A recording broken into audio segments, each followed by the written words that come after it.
Good morning, everyone. We were going to give a few more minutes so that we can have more people join.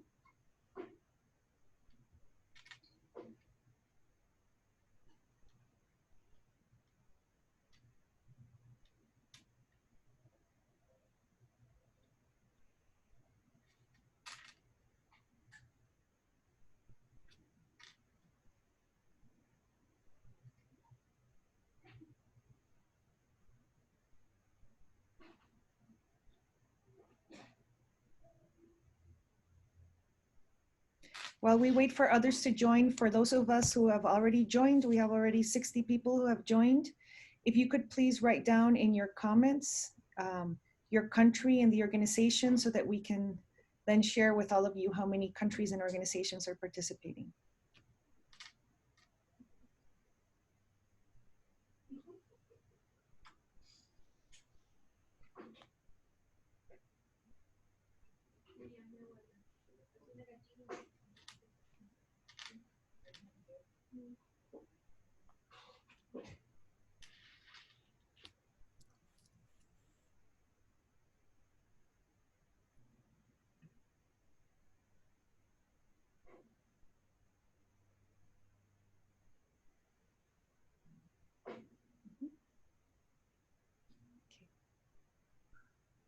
We will begin in 1 minute.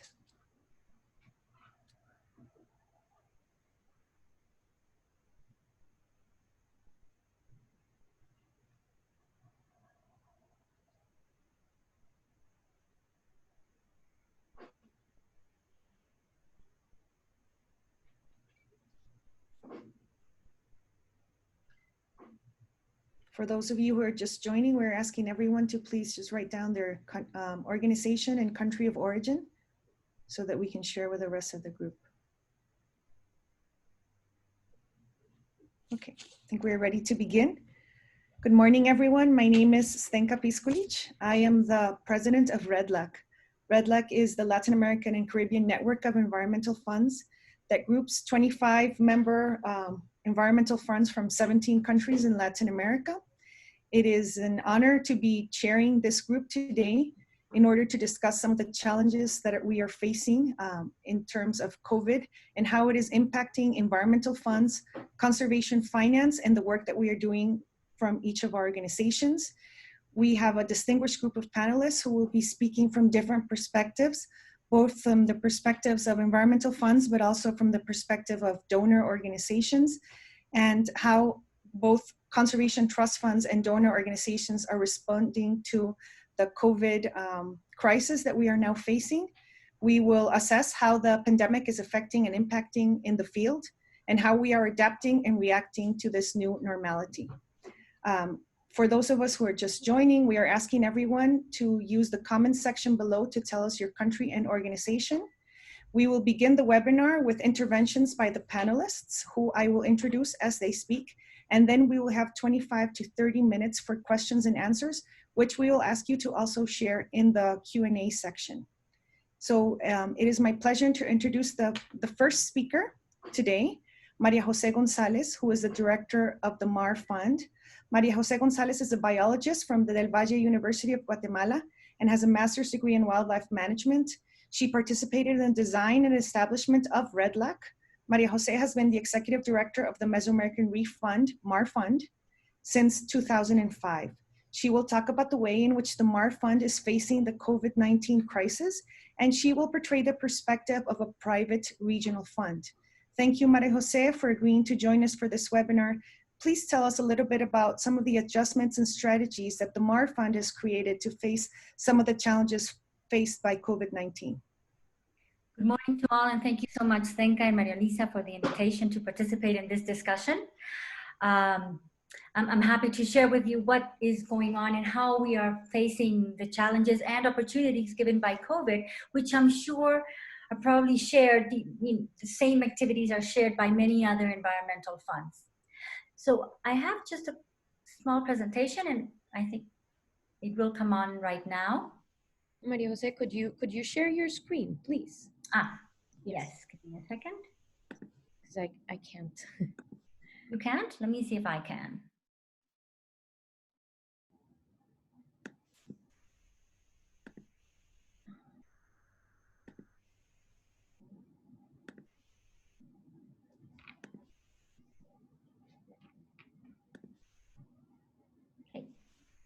you see it? Can you see my screen?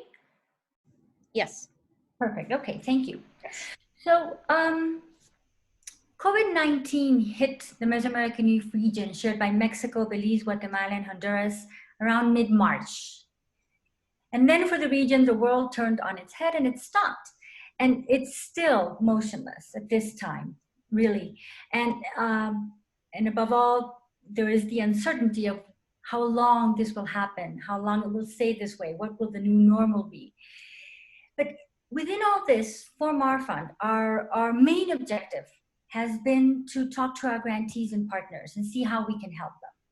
Our grantees and partners are the ones doing the work on the ground. They're managing protected areas. They're doing restoration.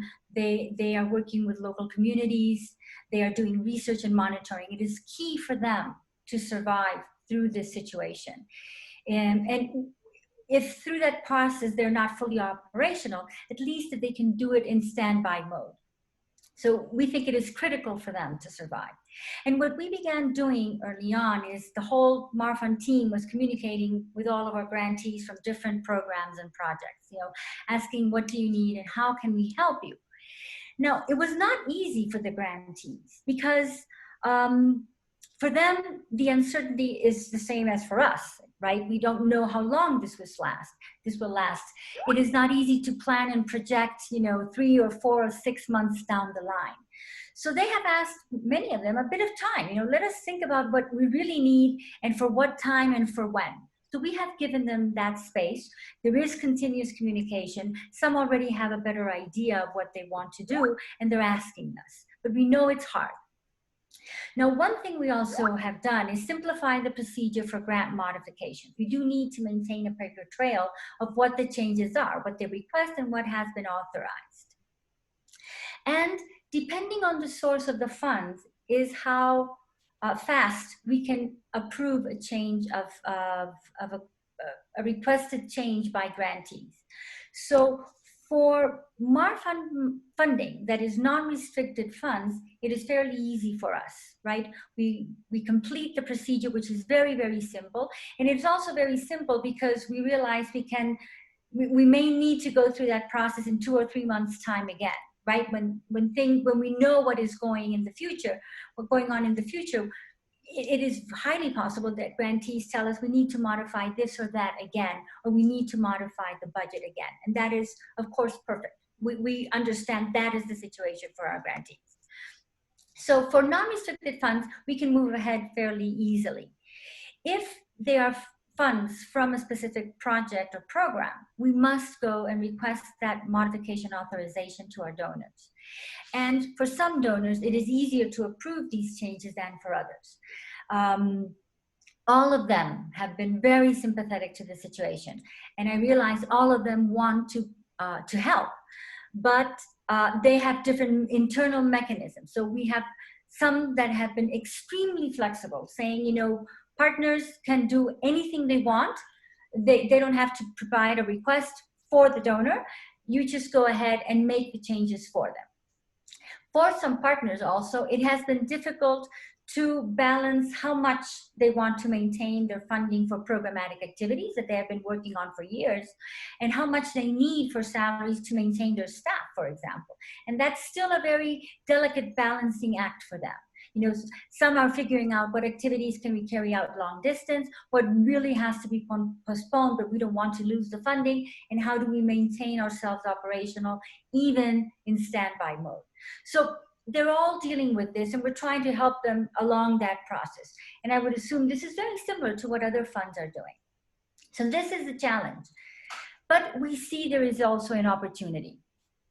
It was clear that our organizations, our communities, protected areas were not prepared for something like COVID. We were not prepared for this event. So we think it is a good opportunity to begin thinking of how to strengthen the resilience of our partners, communities, and local organizations.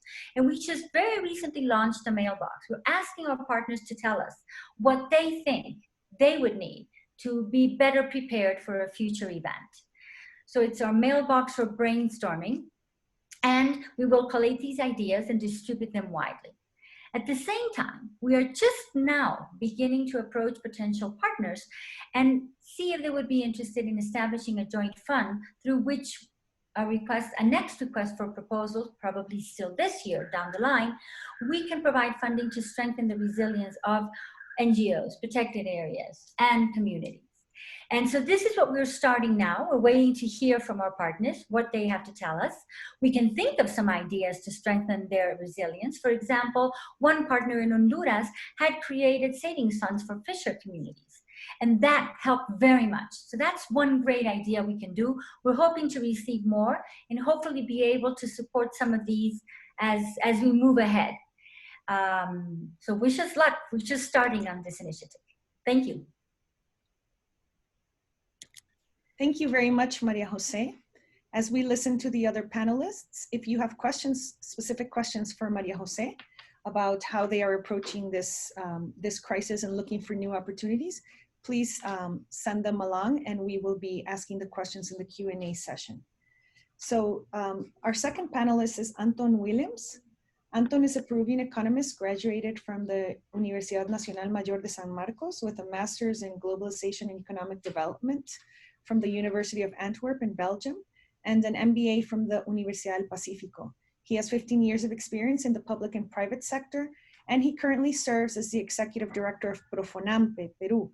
He will talk about how this pandemic has impacted the work of Profonampe, focusing on the challenges that this has represented for a private national fund that is going through a merger process as well. Anton, please tell us a little bit more about how the COVID-19 situation, what it has implied for project implementation for Profonampe, and what has been the impact for your partners and beneficiaries, and how have you adjusted to this?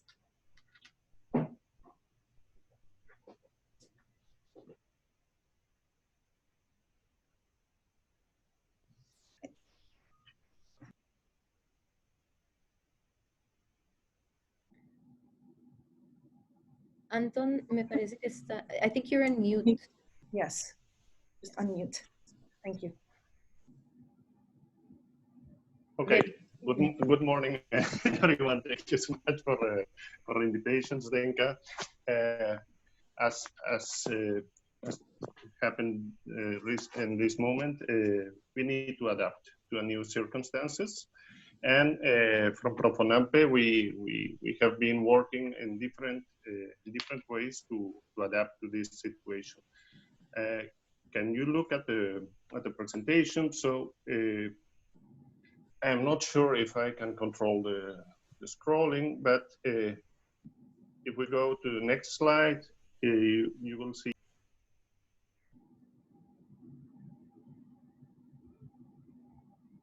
Again, you are in mute, Anton. Okay, do you hear me now? Yes. So in Profonampe, actually the challenges and opportunities, we divided it in three things.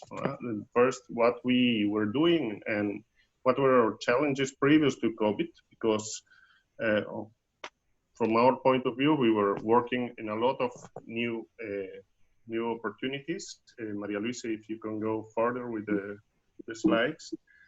So Profonampe, as you may know, is a trust fund in order to protect and preserve biodiversity in Peru. But at the same time, during the current situation, we were in the process of merging with another fund. If you go to the next one, Maria Luisa. Next one, please. And so we were in the merge process with FONAM.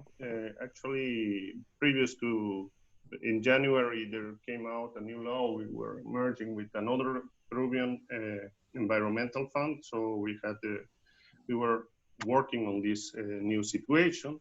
At the same time, we have a large portfolio of programs and projects that we are executing, and we were broadening our scope, changing from only looking after conservation of biodiversity to new areas and new programs. Next one, please. So the impacts and actions during the COVID-19, no, next. just to know to the audience, Profonampe is executing projects in 85% of the territory of Peru. Actually, our headquarters is in Lima, but we have execution of projects in almost all the regions, and with a lot of impact in indigenous and rural communities. And we also work with a broad scope of donors. So this makes it quite difficult to adapt to every different donor if you want to adjust any plan. And the next one, we also have at this moment, we had a very large annual plan to invest this year. Actually, it was the largest largest budget that Profonampe has managed over the last years. We were planning to implement more than $30 million this year. And after COVID, we demanded to all of our project managers to please redefine the operative planning with certain assumptions. No, as an economist, you need to you need certain assumptions of what's going to happen in the next months in order to adapt. First of all in-person events are canceled. So this means a lot for projects that have to work with communities, and you have a lot of travel and a lot of workshops and stuff like that. So we have to cancel that. The second assumption was to prioritize the consultancies that you were requiring. Third one is travel restrictions. In Peru, we already know that we cannot use the plane until August at least. So that means more or less 5 months of travel restrictions, and working on capacity building. So our first assessment was a reduction of 14% of the budget. So if you go to the next one, on the side of the projects, we need to adapt. No, please, Maria Luisa, next. So, but on the other hand, you have a lot of opportunities related to COVID, because since people is working from their house or their home, no, they can focus on the important things rather than the urgent one. No, and this has allowed us to develop new programs. Actually, this merging with FONAM is allowing us to have a broader scope of intervention. So we have new programs in protected areas, water, Red Plus, and others. Designing a new pipeline of projects, because now it's the time that you can write projects. People can focus on writing, and aligning our priorities with our partner priorities, no? And basically searching for new opportunities, because this is the moment. So if we go to the next one, related to portfolio investments, it's a very bad period for all of the funds, no? Investments in bourse has crashed, no? We almost lost 15% of our the value of the portfolio. However, these are long-term investments, and we have to look at it in the long term. In the next one, please. So regarding to our staff, that's also something very important in an organization like ours with more than 100 people working in different projects. We needed to resort to teleworking. This means online operations and meetings, and implement without hesitation the paperless office. No? Before we had a lot of paperwork, and now it must become all digital. Enhance internal communication. We need to strengthen the interaction and keep our employees engaged and informed. Work a lot on courses, conferences like this, and workshops. And finally, we are working together, following the rules of the government to a protocol to return to the office, considering the safety and the health of our co-workers over the next months. If we go to the next one, we also made use of the time to work on certain campaigns. No, we have been working with new partners, for instance, the Peruvian Forest Service, helping them to get resources to help endangered species. No, and at the same time trying to engage new people to the conservancy of nature. For instance, the children. We promoted a challenge, or we promoted a kind of challenge for children to write stories. No, next one, please. And finally, I think we are facing all the new challenges in Profonampe. If you go to the last one, Maria Luisa, what we see is this period of time will increasingly demand of the organizations how to manage emotional well-being of the employees and enhance their productivity, because the new normal is work from home. It's quite different from what we are used to. The second one is ensure continuity of our operations. No, actually the projects have not stopped; they continue working, but we have found new ways to work with the partners. And finally, something that I guess is applying to all of us is to enhance our ICT capabilities. No, we need to foster the digital transformation of Profonampe and the projects, and also to work with the donors. So more or less, this is a small presentation, and I think during the questions we can approfundize some of the answers. Thank you.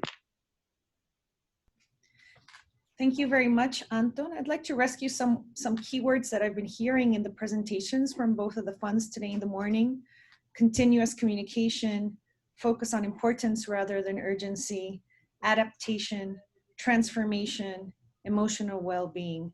Let's see how this resonates also with our foundations who are present here today. So first we'll be hearing from Paulina Arroyo from the Gordon and Betty Moore Foundation. Paulina holds a Master of Environmental Management from Duke University and a Bachelor's in Environmental Studies from the University of Waterloo. She has more than 15 years career dedicated to conservation and sustainable development issues. She currently leads and manages the Protected Areas and Indigenous Lands Grants portfolio in Colombia, Ecuador, Bolivia, and Peru for the Gordon and Betty Moore Foundation. Paulina will introduce the donor perspective to the conversation, talking about some ways in which the Moore Foundation is reacting to COVID-19. So Paulina, tell us a little bit more about some of the main challenges your grantees are facing and how the donors' funding priorities and allocation is shifting according to the recent crisis. Thank you, Zenka, Maria Jose Anton, and REDLAC for inviting me to this impressive panel. First off, I want to express my solidarity with the women and men who are on the front lines and who have been affected by COVID-19. I think now more than ever, we need to heal both people and the planet. So the words that you just listed as reinforcing messages definitely resonate with us.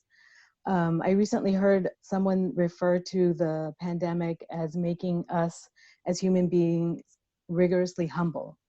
And so if we thought we were invincible before and nature had no value and economic growth was unwavering, the last 6 weeks has really taught us the opposite. So I really hope that once we come out of this pandemic, we will be wiser and we will think beyond short-term needs. And I truly believe that environmental funds and donors play a unique niche in this moment right now, because you, in particular environmental funds, you merge both the environmental and the financial worlds. The challenges our grantees are facing are great. As Anton mentioned, everyone has suspended field work, travel, all events are canceled for now. And but as of 3 weeks ago, we really started to see the impact of the virus come with unrelenting force onto our partner organizations and the field areas and the communities in particular in the Amazon region. And we're seeing that the health systems and the social service systems are starting to get barraged. So in the Andes Amazon Initiative at the Moore Foundation, our work focuses in the Amazon regions of the countries that you mentioned, including Brazil. And we're starting to get frightening news as of yesterday of colleagues and allies being infected, and news of human loss, of park rangers who are on the front lines helping authorities to get supplies to remote areas, indigenous communities who are also starting to get infected even though they've reverted to their traditional practice of isolating themselves and preventing outsiders from entering their communities. But we're seeing cases now start to pop up. So perhaps what we saw in urban centers, we're starting to now to see it's really hitting to the places in the rural communities and the urban Amazon towns. So our partners are facing severe challenges. Mario Jose mentioned that they're trying to keep their staff safe from the virus, but they're also managing budgets and resources in a way to both meet donor expectations, but then also be sensitive to the local needs. They're also responding to the demands from government agencies to fill in gaps that are not being done, such as providing personal protective gear or health equipment. Our government partners as well, like CERNAMP and Parques Nacionales in Colombia, are seeing that their budgets are being cut for protected area management, as national governments are also scrambling to bolster the health systems. But as all countries are sheltering in place and we have curfews in most of the countries that we're supporting, unfortunately, illegal activities are not in quarantine. So we're seeing also a rise in illegal mining in Brazil.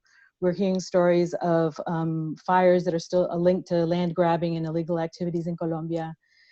In Peru, illegal miners have been invading protected areas and indigenous territories. So we're still seeing this pressure on the areas that we most care about. But our partners are being creative and adapting as possible to this new reality. And it's very inspiring to see that everybody is still very committed to environmental conservation and to working with the local communities and the partners and trying to find ways to still see opportunity when we are in a very critical situation. It's also been very good to see that private philanthropy in the US has been responsive to needs. The Moore Foundation has a community fund in California that's been provided resources for the local groups in our neighboring communities. The Moore Foundation's president, Dr. Feinberg, is advising the National Academies and the Standing Committee on Emergent Infectious Diseases. And in our environmental program, we continue to be committed to environmental conservation. We're protecting our program budgets despite the recent market decrease, as Anton mentioned. We will be continuing to manage our programs and also adapt as much as possible. Under our strategic philanthropy philosophy, we will continue to focus on long-term conservation gains. And specifically in the Amazon region, we will continue to support our partners working in protected areas and working with those indigenous communities to manage the impacts of deforestation, which is something that we've already been doing, but now other threats that are emerging. So right now we are working with each one of our partners on a case-by-case basis to respond to their needs, being flexible with reporting, extensions, and necessary budget reallocations that need to be done in order to respond to the crisis now, but knowing that there's also a long-term vision that we need to keep. One effort that I do want to highlight that we really hope to launch this year so that we make sure that 2020 is still the super year for nature. Herencia Colombia is a multi-donor fund that the Colombian government has been spearheading with several partners, including Patrimonio Natural de Colombia, which is one of REDLAC's longstanding members. And we've been supporting this effort with our partners, WWF, WCS, Conservation International, Parques Nacionales de Colombia. And this type of multi-donor fund that leverages international cooperation money with government in-country commitments to ensure funding of protected area management on a permanent basis are really the types of creative funding models that we should be looking to establish. Costa Rica Forever is one such model.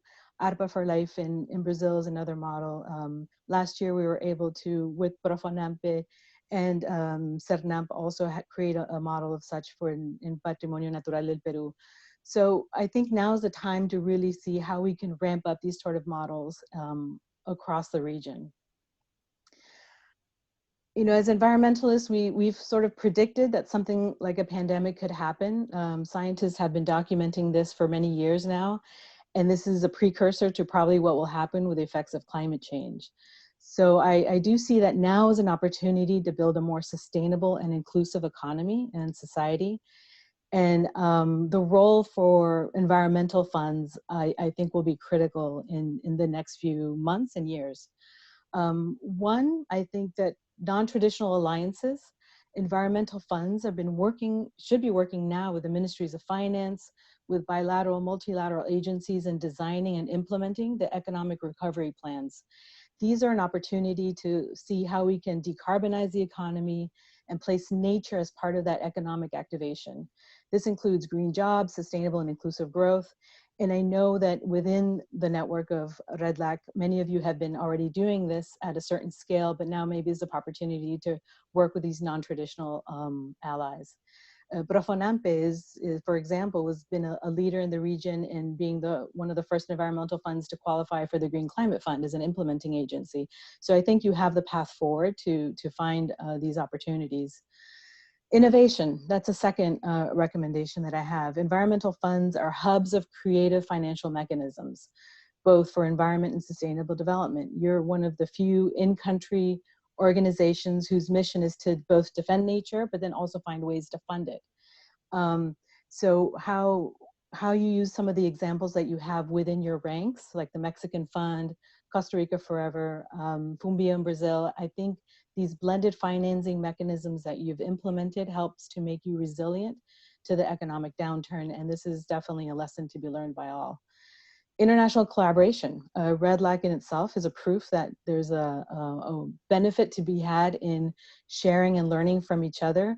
And as Anton mentioned, now that we are all at home and technology is helping us to be connected, this is probably more than opportunity to learn from each other and innovate within that collaboration.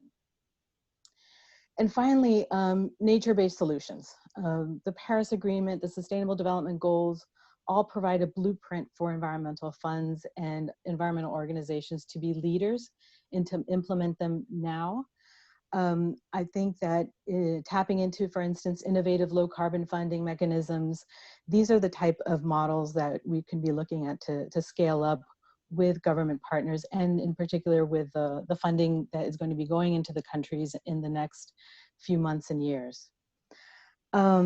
I really think that we have to expand our view of what is considered normal, because we can't go back to normal right now. We need a development model that's based on valuing nature, recuperation, and equity. We can no longer accept that there's a false dichotomy that we must sacrifice nature and the most vulnerable in society for economic growth. And I think environmental funds can be leaders in this field. So I'll stop there to go for questions and allow Richard to follow. Thank you. Thank you very much, Paulina. There's definitely a lot to be said about all of the different areas that you mentioned: non-traditional alliances, innovation, international collaboration, nature-based solutions. I'm sure there will be a lot of questions about this. As we move to our final panelists, I would like to ask all of you to please pose your questions in the Q&A section. There's a Q&A section in the chat. Please ask your questions, and we will be sending these questions to the panelists for them to be able to answer. And if you can just include your name and organization, that can also be very helpful. So please feel free to ask your questions as we move forward. So our next panelist is Richard Cudney from the David and Lucille Packard Foundation. Richard holds a PhD from the School of Natural Resources and the Environment at the University of Arizona, as well as a minor in cultural anthropology. His work is built on 2 decades of experience with academia, NGOs, private sector, government, and coastal communities. He currently is a program officer at the David and Lucille Packard Foundation, where he leads strategies for ocean conservation and fisheries management in Latin America. Richard will discuss about the ways in which donors are adapting and some of the challenges and opportunities that may be arising from this pandemic as well. Thank you, Richard. Thank you, Zdenka. It's a pleasure to be with all of you, my fellow panelists, and all of you from apparently all over the world from what I'm seeing. My best of wishes are with you and your families in these challenging, uncertain times. Thank you for taking the time to be with us today. So some of the things I'm going to say have already been said by some of the panelists, and I'll try to focus on what we're hearing as a foundation, especially from within the conservation science program. from our different grantees, how we are adapting, and we're all adapting as we go, this on a daily basis. And then also some opportunities that we're seeing as we've dove into a bit more. So, and what I'm going to present is kind of based on being proactive in requesting from grantees in different ways from across our program, but I'll focus mostly in Latin America. In terms of the effects that the crisis is having on operations of grantees, most grantees have had operations slowed, but not significantly disrupted as they have been able to move on to online work. What we're seeing is that, I mean, obviously people are being quite affected, but the effects will probably come in, and it varies depending on the countries, but will come in the next few weeks, even a month from now, much more, right? There's a digital divide that exists between some grantees in some countries. The transition to online work has been more difficult in some countries due to strong culture of in-person meetings, for instance. Some field work is limited to seasons and has had to be postponed to 2021. A few grantees have seen even some benefits in their projects. So for instance, grantees that relied on a lot of social media for their work, right? A lot of this is happening in China. Some grantees who have been focused on mostly health-focused organizations have pivoted to providing COVID response and will not be able to complete originally planned projects. But the biggest operational impacts really involve projects relying on field-based operations, involving meetings and activities with farmers, cooperatives, government officials, and those projects that involve a large group of meetings and conferences.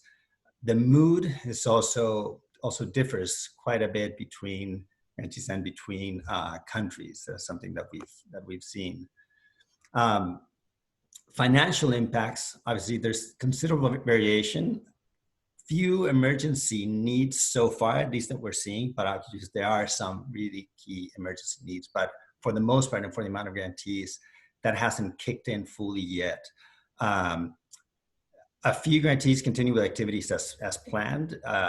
Most grantees have slowed or postponed meetings and travel, saving money, but staff costs continue. So they will face a financial challenge in meeting original plans when they ramp up those activities later, right?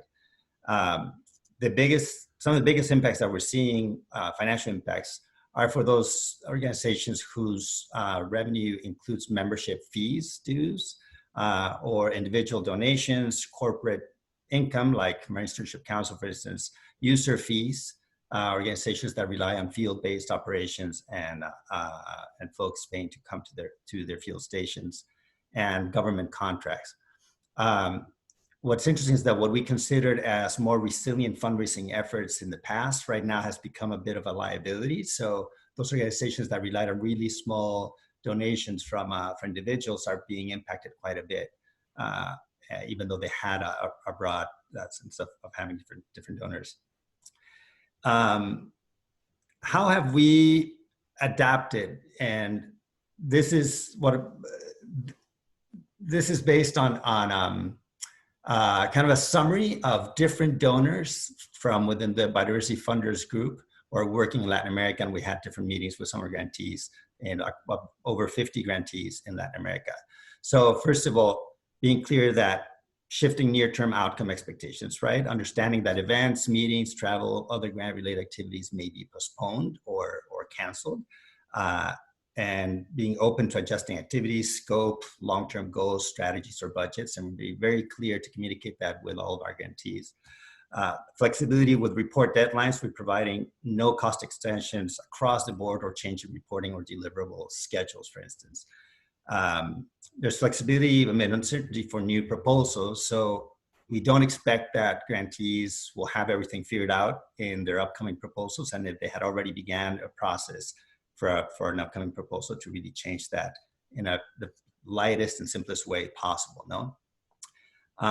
There's much flexibility with general support grants. So for grantees who are receiving general support grants, to really not worry about spending all the year's funds when they're applying for a next grant.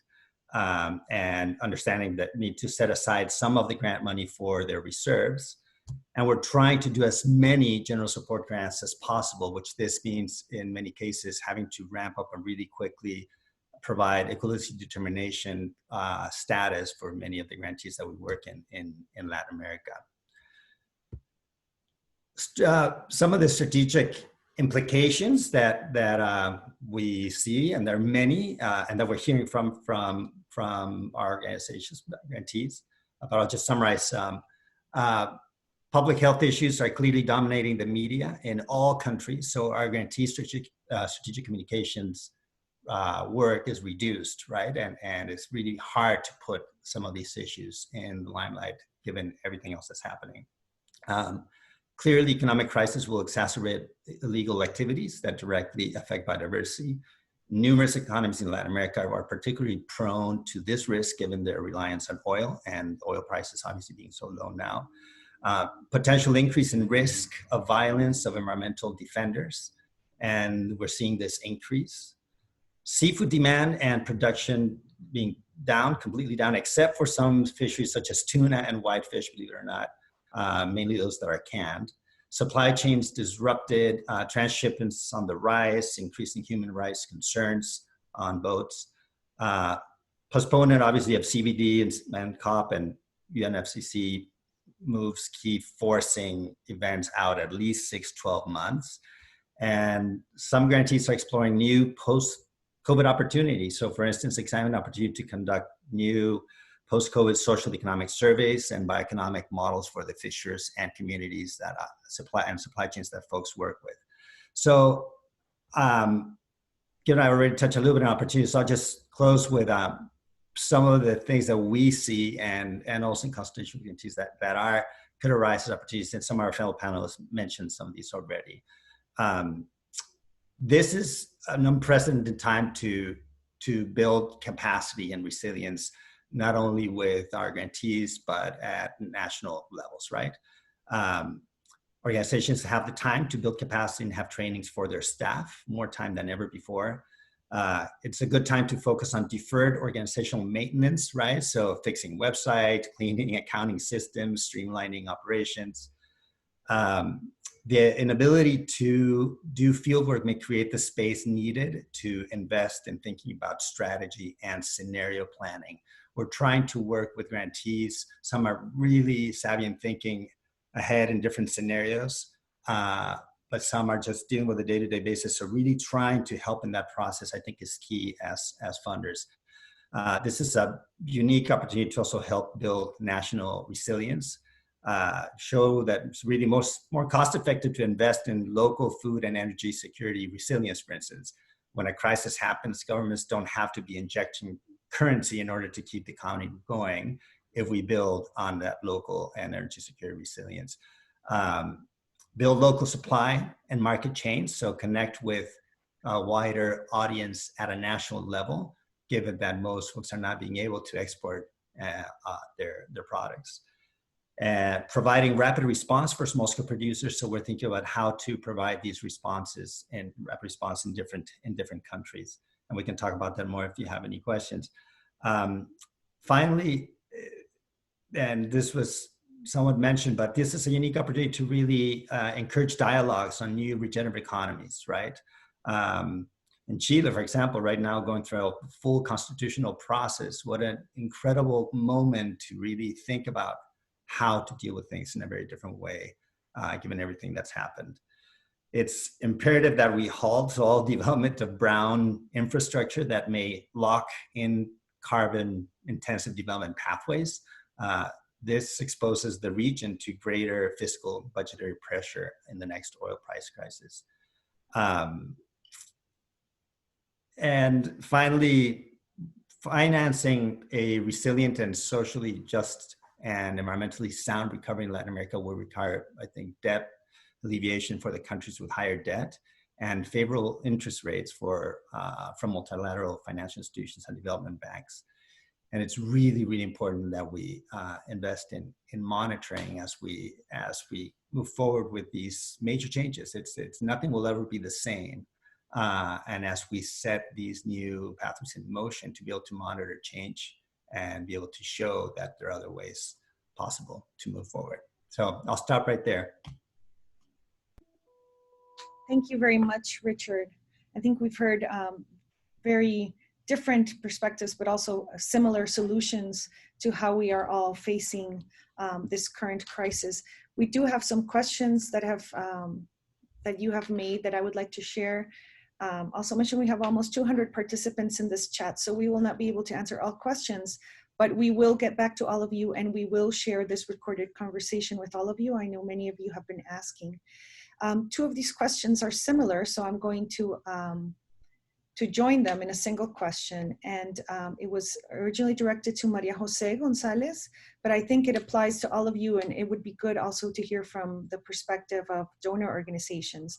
And this question first was posed by Allison Rangelin. Has internet and phone accessibility during the COVID-19 pandemic impacted the ability of MAR Fund to communicate with beneficiaries in more remote areas, and the ability of the beneficiaries to execute some aspects of their projects and programs? And if so, how has this been addressed? In the same sense, we got a question from Esteban Brenes, who asks, is connectivity a problem for your grantees? Are you considering funding for them to be able to improve telecommunications, specifically in remote areas? So maybe Maria Jose, if you can kick off that question, and if one of the foundations or Anton would like to add as well. Sure, thank you, Senka. Really, we have not had problems of communicating with grantees. That has not been an issue. And the second part was, how have they been impacted, right? And what are we doing? They have been impacted in different ways, different grantees. For example, one of the issues that has really affected them is the lack of tourism. Many protected areas, many projects or programs depend on tourism, and that has impacted them. So what they are focusing on now is activities that they can carry out long distance through, like we are now, Zoom meetings, that trainings, or just having those meetings that they were going to have, but they have had to cut down on many of their activities, many of their programmatic activities in the field. And that is the big issue, right? And they are juggling with, shall I do it now? Shall I keep my staff? Shall I postpone it and then search for additional funds?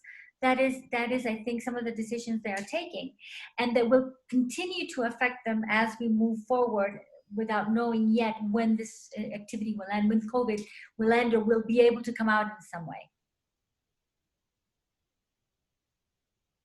Thank you. Is there anyone else who wants to add about communications? Anton? I raised my hand. So actually, in our case, since most of our projects are being executed in the different regions, we already had some issues related to communications, no? And we used to solve these issues, making these workshops in the place. So we went to Iquitos, or we went to Huánuco, or any of the regions, and we made the meetings there. However, since COVID and the lockdown pushed by the government, what we have felt is an increase in the use of phone communications. Phone communications have increased a lot. That's something also very relevant in Peru. We have been increasing the range of where the phone companies can develop their activity. So now you have a cell phone anywhere in Peru. Previously, you need to go to the cities to have the communication. Now the native communities, the rural communities can reach to the projects, can reach to Profonampe to comment their needs. And the same as Maria Jose mentioned, what we feel is we need to change a little bit the way we interact with them. Now their priorities is trying to solve their social needs. no? And projects in many ways can adapt, and therefore communication is important. And the second thing, very small, is we are executing 16 projects. So each of them have communication components. What we are doing now is trying to develop or find a common shared communication program or software that can allow to have this kind of webinars with all the projects at the same time and try to reduce the costs. Thank you. I have a question here from Alice Reisfeld, and whoever wants to answer it, please raise your hand. It says, hello, I'm Alice from SAFE, Brazil. In a few months' time, more specifically in short-term projects, most of us will get to a place in which we'll have time, due to time extensions, and resources to pay for the postponed project activities, which are now on hold. But the resources for salaries will have already been spent to pay the staff while on lockdown. Any ideas about how to address this? Who would like to comment on this? Richard? Yeah, thank you. That's a really important question, and that is something that we're definitely hearing from many grantees, especially those that rely on field operations and they need to keep their staff going. So one of the things that we have done is advance proposals as much as we can. So not needing for organizations to finish their current project in order to ask for new funding, right?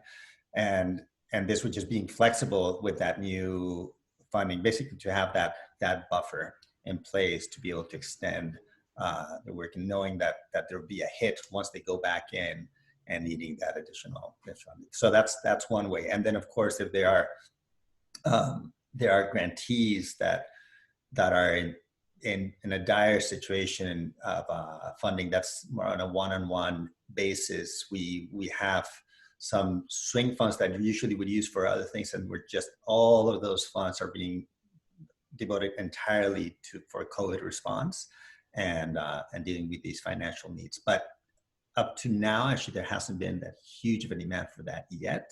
We just think that that's really going to kick in more in 2021. Thank you.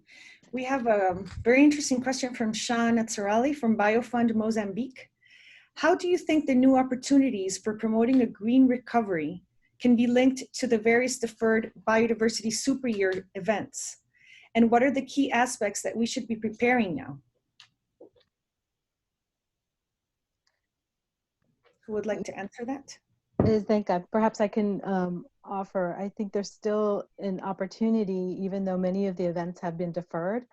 But perhaps the opportunity is that since people are sheltering in place, you might grab the attention of certain decision makers.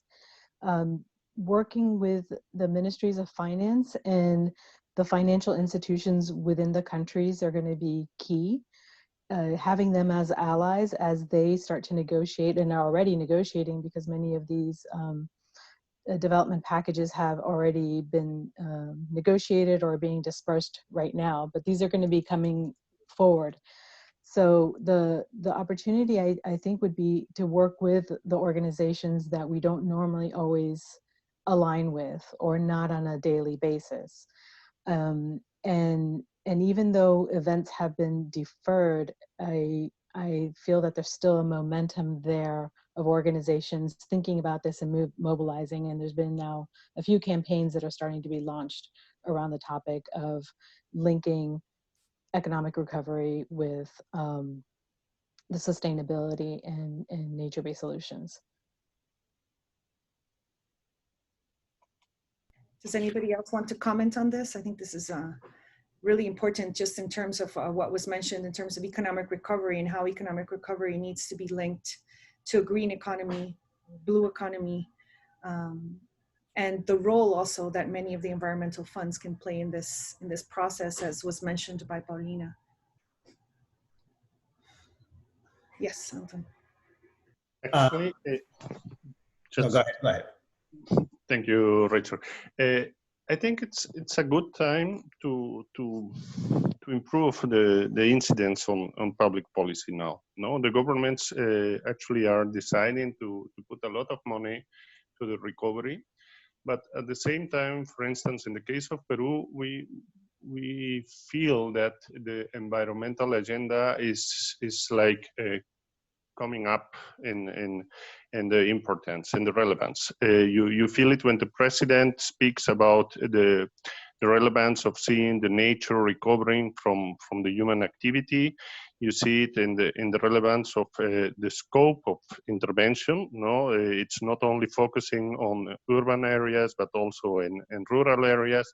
And fortunately, even if some illegal activities have been continued to develop because therefore they are illegal. No, it just it happens in normal circumstances, but also in COVID circumstances because it's illegal. So even if some of these illegal activities continue to happen, the government is doing their best effort to try to avoid them or repeal them. No, so for environmental funds like Profonampe and the partners of RedLac, it's actually a good time to show the evidence we have collected over the different years with our projects and try to foster the incidents. Now it's time to be more aggressive on public policies related to environmental issues. Trying to change the economy, it will be different to every country. No, for instance, in Peru, green economy was a recent topic. No, we only have a couple of companies working on this, but sustainability is something that they are now feeling more close. The big managers and big companies are feeling it more close, and I think we can help them to bridge the gap. No, we have the evidence, we have the knowledge as funds, but at the same time we can make the incidents on the governmental institutions to perform this new agenda. Actually, with Profonampe, we are doing that now. Thank you very much. We have time for one more question before we conclude. And this is a question from Patricia Fernandez Davila. What is the role you envision for women in a new development scenario, specifically in the new economic model? Maybe Maria Jose, if you would like to answer that.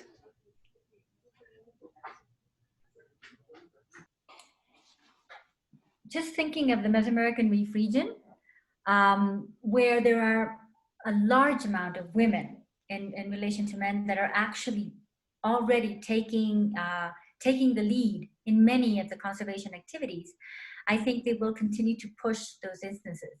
It's actually women that I have seen on the social media, launching messages saying, this is the time, like Anton was saying, to take a new look at the different model of development and push it forward. So I think it is a good place for women to step up now and be more vocal and make more of those contacts and push to indicate why it is important to have this new economic model. We don't know if that's going to happen. Once everything is open again at some level, countries that are so severely indebted will want to just push, to rise the economy as quickly as possible.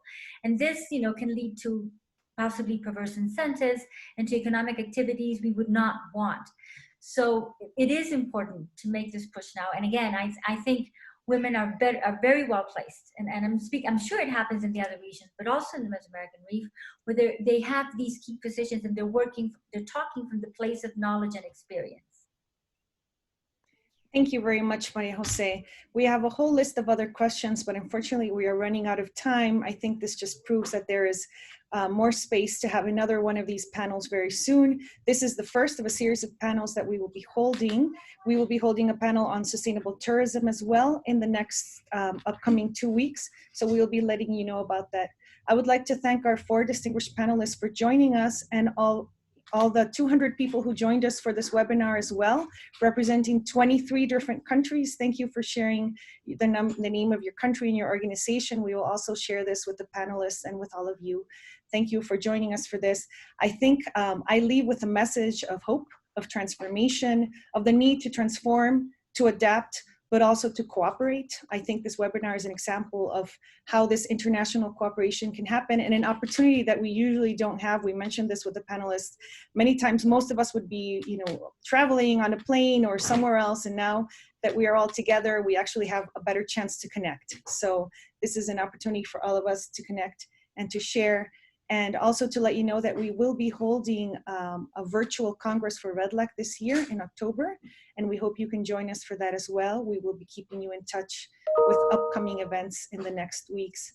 Thank you to the four of you for joining us for this webinar as well. If there's one last word that you would like to mention before we leave, one last word of hope for our webinar speakers, that would be great.